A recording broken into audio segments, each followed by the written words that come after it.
नमस्कार। अपने संध्या काल को स्वर्णिम काल बनाए का लेखक मैं लक्ष्मण दास अग्रवाल आप सभी का आभारी हूँ। लीजिए प्रस्तुत है इस डिजिटल प्रसारण की 26वीं कड़ी ईएमआई का मकड़ जाल। ईएमआई आज हमारे जीवन का एक अनिवार्य अंग हो गई है, लेकिन क्या सचमुच ये हमारे लिए सुखदाई है? बस इसी का मैंने परिचय इसमें दिया है। हाँ, ये तो आपको याद होगा कि अब ये प्रसारण प्रतिदिन शाम को 6:30 बजे हो रहा है। सुनिए और प्रतिक्रिया दीजिए। धन्यवाद। मनुष्य की इच्छाओं का कोई अंत नहीं है। एक इच्छा पूरी नहीं हो पाती और अनेक इच्छाएं उसके मन में जन्म ले लेती हैं। आपको अपनी युवावस्था में ही वर्तमान और भविष्य के बारे में गंभीरतापूर्वक विचार कर अपना आर्थिक प्रबंधन करना होगा। वर्तमान के लिए आप भविष्य को दांव पर नहीं लगा सकते। यदि लगाते हैं तो आपका भविष्य सुखद कभी नहीं हो सकता। आपको अपने घर खर्च और बच्चों की शिक्षा दीक्षा का ध्यान रखते हुए अपनी वर्तमान आय का कुछ भाग भविष्य के लिए बचाना ही होगा।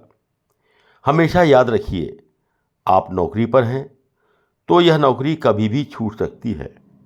यदि आप व्यापार कर रहे हैं तो यह व्यापार कभी भी घाटे में भी आ सकता है।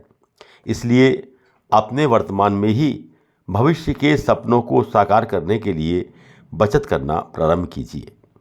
अत्यंत आवश्यक है कि आप एक लाभ रहित बीमा पॉलिसी अवश्य लें, जिससे कि आपकी पत्नी और बच्चों को जो आप पर निर्भर हैं उनका समुचित प्रबंध चलता रहे।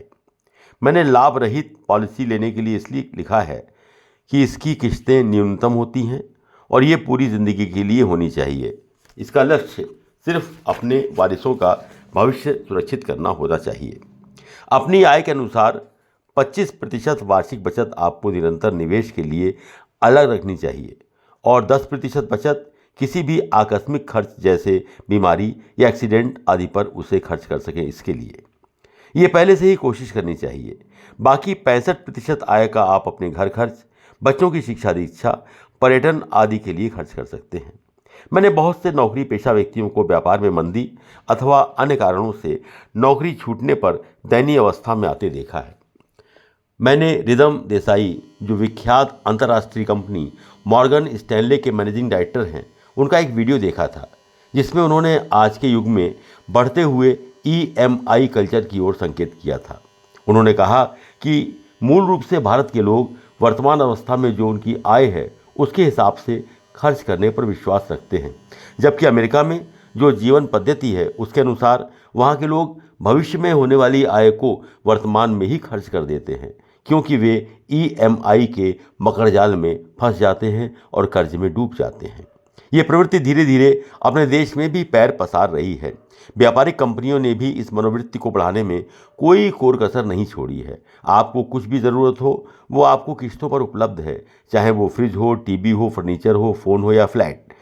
बल्कि टूरिज्म और बच्चों की शादी के लिए भी बहुत आसानी से ये फाइनेंस कंपनियां और बैंक आपको लोन दे देते हैं और इसकी ईएमआई बनाकर आपके भविष्य में होने वाली आय से आपको वंचित कर देते हैं।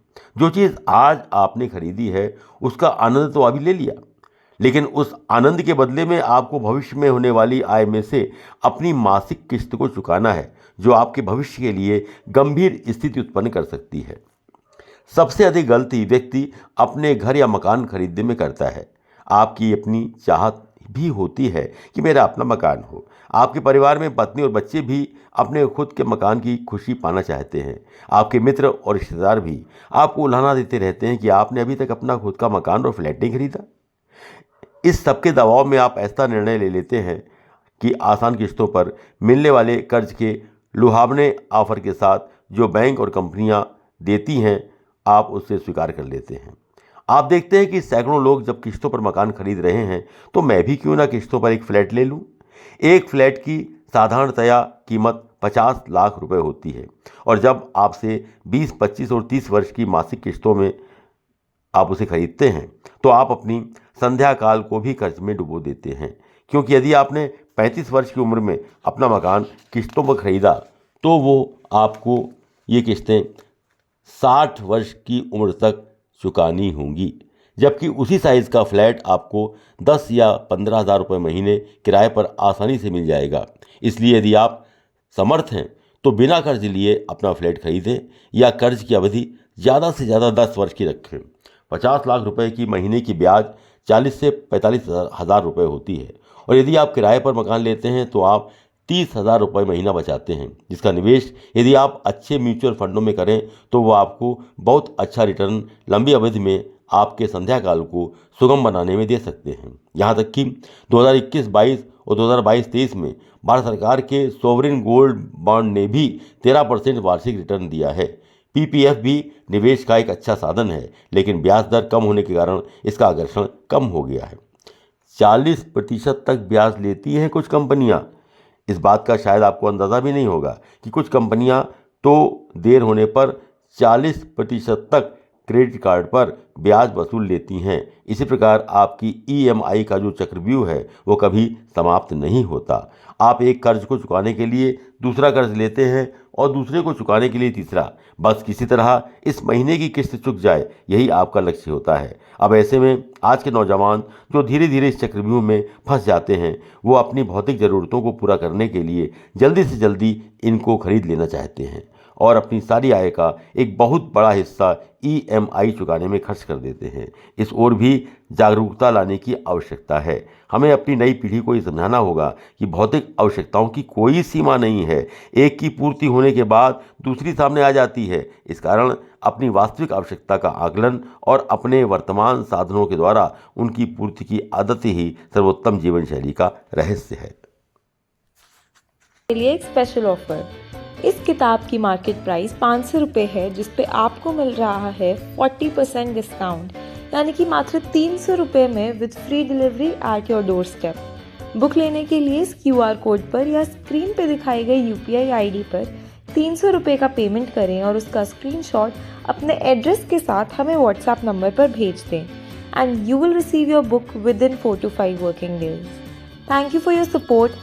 Please like, share and subscribe this channel.